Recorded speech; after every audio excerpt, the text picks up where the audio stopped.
কৌশিক স্যারের ক্লাস আজকের ভিডিওটা খুব গুরুত্বপূর্ণ। যারাই মনে করছেন প্রত্যেকটা কাজ করছি, কোনো কাজে সাকসেস পাচ্ছি না, আজকের ভিডিও সেই সমস্ত মানুষের জন্য। বলবো ল অফ অ্যাভারেজ নিয়ে একদম প্রত্যেকটা কাজ, সেটা বলতে পারেন চাকরি, সেটা বলতে পারেন বিজনেস, সেটা বলতে পারেন জীবনের প্রত্যেকটা মোমেন্ট যাতে সাকসেসফুল হয়। কেউ হয়তো গার্লফ্রেন্ড পাচ্ছেন না, কেউ বয়ফ্রেন্ড পাচ্ছেন না, প্রত্যেকটা কাজে এমন ফর্মুলা আজকে বলবো যে ল অফ অ্যাভারেজ প্রথম থেকে ভিডিওটা, সেই জন্য প্রত্যেককে বলবো শেষ পর্যন্ত দেখতে, তাহলে সমস্ত কোশ্চেনের উত্তর আজকে পেয়ে যাবেন। 8 থেকে 80-র জন্য ভীষণ গুরুত্বপূর্ণ ভিডিও আজকে। তো ভিডিও শুরু করার আগে দু একটা কথা। আমি ডক্টর কৌশিক কুণ্ডু, আপনাদের চ্যানেল কৌশিক স্যারের ক্লাসে আজকে একবার যারা এই প্রথমবার ইউটিউবে আমাকে দেখছেন অবশ্যই চ্যানেলকে সাবস্ক্রাইব করবেন এবং ভিডিও কেমন লাগলো অবশ্যই কমেন্ট বক্সে লিখে একটা লাইক দেবেন, কেননা আপনাদের লাইকটা ভীষণভাবে জরুরি। এটা হয়তো আপনাদের কাছে সম্পূর্ণ ফ্রি, কিন্তু আপনাদের কাছে অনেকটা গুরুত্বপূর্ণ। তার কারণটা কি জানেন তো? এটার থেকে নিজেরা মোটিভেটেড হই। আর একটা গুরুত্বপূর্ণ কথা, যারাই মনে করছেন কমার্স টিউশন ওরিয়েন্টেড বা চাকরি করতে চান প্রাইভেট সেক্টরে, অবশ্যই ডেসক্রিপশন বক্সে দেওয়া লিঙ্কের সাথে যোগাযোগ করুন। তাই সময় নষ্ট না করে আজকে ভিডিওর মূল পর্বে চলে আসছি। ল অফ অ্যাভারেজ বলতে কি বোঝায়, বা how to be successful any job বা এনিথিং ইন লাইফ।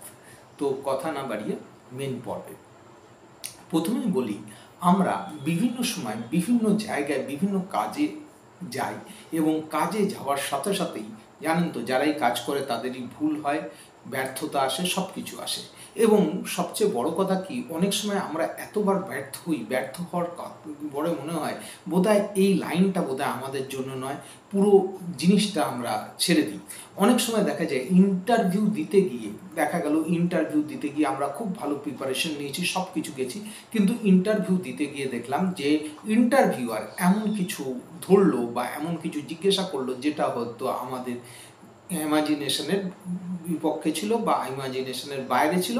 আমরা সেটাকে বলতে পারলাম না, দেখা গেল সেই উত্তরের উপর বেস করে ইন্টারভিউয়ার আমাদেরকে নিল না। হয়তো দেখা গেল প্রথম ইন্টারভিউ, দ্বিতীয় ইন্টারভিউ, তৃতীয় ইন্টারভিউ, চতুর্থ ইন্টারভিউ করে এরকম 5-6টা ইন্টারভিউতে যখন আমরা আনসাকসেসফুল হলাম, সঙ্গে আমরা চিন্তা করলাম যে ইন্টারভিউ দিয়ে আর চাকরি বোধহয় হবে না, ব্যাস ইন্টারভিউ দেওয়া বন্ধ করো, চাকরির জগতে আমার দি এন্ড, আমাকে এবার ব্যবসা করতে হবে বা অন্য কিছু করতে হবে বা ইয়েতে। তো যে সমস্ত মানুষের সাথে এইগুলো ঘটছে বেশিরভাগ ক্ষেত্রে, তাদের জন্য আজকের ভিডিও। প্রথমেই বলে দিই যে এই ধরনের যখনই প্রবলেম আসবে, ধরুন ব্যর্থতা আসছে, কার জীবনে বলুন তো ব্যর্থতা আসেনি? সবার জীবনেই ব্যর্থতা এসছে। শুধুমাত্র কিছু মুষ্টিমেয় মানুষ আছে যাদের জীবনে হয়তো প্রথমবার ব্যর্থ হলেন না, কিন্তু দ্বিতীয়বার ব্যর্থতা আসতে পারে, এটা হচ্ছে স্বাভাবিক। একটু এক্সাম্পল দিই, তাহলে বলি, আপনারা নিশ্চয়ই জ্যাকমার নাম শুনে থাকবেন। জ্যাকমা চীন দেশের মানে চায়নার মানে সবচেয়ে বড় একজন এন্টারপ্রেনিয়ার বলতে পারেন, ইন্ডাস্ট্রিয়ালিস্ট বলতে পারেন, বা রিচেস্ট পার্সন বলতে পারেন। যেমন আমাদের দেশের মুকেশ আম্বানি রয়েছেন, এশিয়ার মধ্যে হয়তো মুকেশ আম্বানি 1 নম্বরে থাকলেন, জ্যাকমা 2 নম্বরে, আবার কখনো জ্যাকমা 1 নম্বরে যান, কখনো মুকেশ আম্বানি 2 নম্বরে আসেন।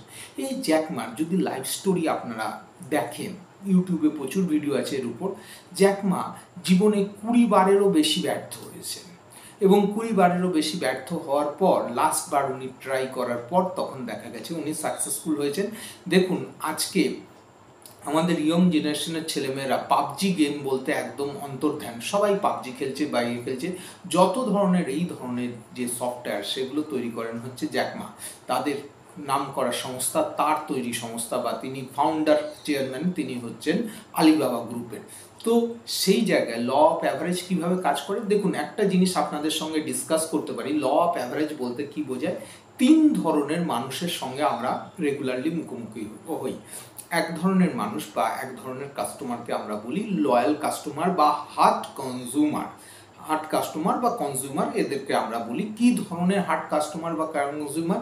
এদের কাছে যদি আপনি আপনার কোনো প্রোডাক্ট নিয়ে যান বা এদের কাছে কিছু নিয়ে যান, এরা কি করবে? প্রথমেই আপনাকে দেখার সাথে সাথে আপনাকে না করে দেবে, কেননা কি দে আর লয়াল বা they are mind set up is hurt. তাদের কোনো রকম তারা নতুনত্ব বা নতুন কিছু অ্যাকসেপ্ট করতে পারেন না। তো সেই ধরনের লোকেদের সঙ্গে যদি আপনি কোনো সময় দেখা করেন বা কোনো সময় তাদের সাথে কোনো কাজ করতে যান, তাহলে কি করতে হয়, তারা কিন্তু আপনাকে সঙ্গে সঙ্গে না করে দেবে বা আপনার কথা শুনবে না। তো এদের কাছে গেলে ব্যর্থতা আপনার একদম আসবেই। দেখা গেল প্রথম 10 জন কি প্রথম কাস্টমারকে প্রথম 15 জন কনজিউমার বা কাস্টমারের যাদের সাথেই দেখা করলেন না কেন, তারা দেখা গেল এই ক্যাটাগরির মধ্যে পড়ছে। তার মানে কি প্রথম 10-15 বার আপনি ব্যর্থ হলেন, সঙ্গে সঙ্গে আপনি কি মনে করবেন যে না, আমার দ্বারা বোধহয় কাজটা হলো না। এটা কিন্তু নয়।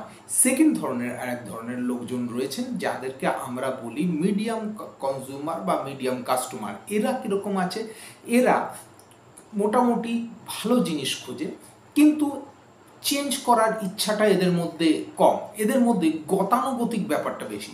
এই বাবা মা ইউজ করে তো চলে যাচ্ছে, তো চলে যাক না, এমনি করে সেই রবি ঠাকুরের লেখা গানের মতো, সেই এমনি করে যায় যদি দিন যাক না, এরকম টাইপের ব্যাপার তাদের মধ্যে কাজ করে। এদের মধ্যে ইচ্ছা ব্যাপারটা প্রচণ্ডভাবে কম, চেঞ্জ করার ইচ্ছা। এরাও কি করে, যেটা চলছে কেটে চলছে, হয়তো এরা মাঝে মাঝে চেঞ্জের কথা ভাবে না যে একদম নয়, কিন্তু সেটাও হচ্ছে খুব কম, মানে পার্সেন্টেজ আপনি মোটামুটি 60-40-র মধ্যে পাবেন। মিডিয়াম কাস্টমারদের কাছে বা কনজিউমারদের কাছে যখন আপনি ফেস করবেন, আপনার লাখের উপর নির্ভর করবে যে এরা আপনার দ্বারা কনভিন্স হবে কি হবে না। ধরুন মুড ভালো থাকলো, কনভিন্স হয়ে গেল, নিয়ে নিল, মুড ভালো নেই, কনভিন্স হলো না, নিল না, এটা হচ্ছে ব্যাপার। এবং লাস্ট ক্যাটাগরির মধ্যে আসছি আমরা, তাদেরকে বলি ইজি কনজিউমার বা ইজি কাস্টমার, যারা সবসময় ভালো জিনিস খোঁজেন, সবসময় চেঞ্জেবল খোঁজেন, মার্কেটে যাদের কোনো মানে ব্র্যান্ড লয়্যালিটি নেই। ভালো জিনিস হলে সঙ্গে সঙ্গে নেব, ভালো কোয়ালিটির প্রোডাক্ট হলে সঙ্গে সঙ্গে নেব, নতুন জিনিস কেন নেব না, নতুন জিনিস কেন কি হবে না, তারা এই ধরনের মানুষের সাথে যদি আপনার প্রথমেই দেখা হয়, তাহলে কিন্তু আপনার জীবনে সাকসেস একবারে ঘোড়ার মতো চলে আসবে। তো আমাদের যে বক্তব্যটা বলতে যাচ্ছি, আপনারা অনেকেই দেখবেন প্রথমে গিয়েই এই প্রথম দু ধরনের কাস্টমারের সঙ্গে বা কনজিউমারের সঙ্গে যখন মিট করছেন, তখন কিন্তু যখনই ব্যর্থতা আসছে, তখন আপনারা মনে করছেন হয়তো আপনাদের হয়তো সাকসেস হবে না সেই জীবনে। এটা কিন্তু একদমই নয়। একদম কি, যখনই আপনার রিকোয়ারমেন্ট অনুযায়ী লোকজন আপনি ঠিকঠাক পাবেন, ইজি কাস্টমার পাবেন, অবশ্যই পাবেন। যেমন জবের ক্ষেত্রেই ধরুন, আপনি বারবার ব্যর্থ হচ্ছেন, দেখা গেল এমন একটা কোম্পানিতে গেলেন, দেখা গেল তারা ঠিক আপনার মতোই লোকের জন্য ওয়েট করছিল, এবং আপনি যাতে তারা হাতে চাপ পেল যে তারা আপনাকে সঙ্গে সঙ্গে নিয়ে নিল। ঠিক ব্যবসার ক্ষেত্রেও ঠিক একই জিনিস বলতে পারেন। আপনারা যদি কোনো ক্ষেত্রে মনে করেন যে কেউ আমাকে রিজেক্ট করছে, নিজেকে দেখতে খারাপ, বা আমি ঠিক মতো কাজ করি না, বা আমি কারোর কাছে অ্যাকসেপ্টেবল নই, এই ধরনের মনোবৃত্তি কখনোই আনবেন না। তার কারণ হচ্ছে কি, যখনই মাথায় রাখবেন একটা কোম্পানি আপনাকে অ্যাকসেপ্ট করছে না, আপনাকে নিচ্ছে না, তার মানে অন্য কোম্পানি আপনাকে নেবে না বা অ্যাকসেপ্ট করবে না, সেটা কিন্তু কখনোই নয়।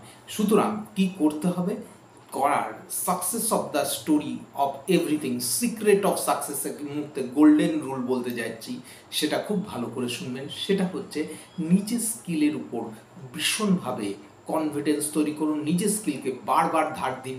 যেটা আপনি জানেন, ধরুন আপনি সেলসের কোনো স্কিল জানেন, আপনি কম্পিউটার শিক্ষক, কম্পিউটারের কোনো স্কিল জানেন, আপনি মনে করছেন টেকনিক্যাল কিছু স্কিল জানেন, অবশ্যই সেই স্কিলকে ধার দিন। আরেকটা গোল্ডেন রুলের সেকেন্ড গোল্ডেন রুল হচ্ছে, কখনোই আপনার যেন কনফিডেন্স লুজ না হয়। জেনে রাখবেন, কনফিডেন্স লুজ হওয়া মানে আপনি একবার হেরে গেছেন, তার মানে আর জীবনেও আর কোনো দিন জিততে পারবেন না।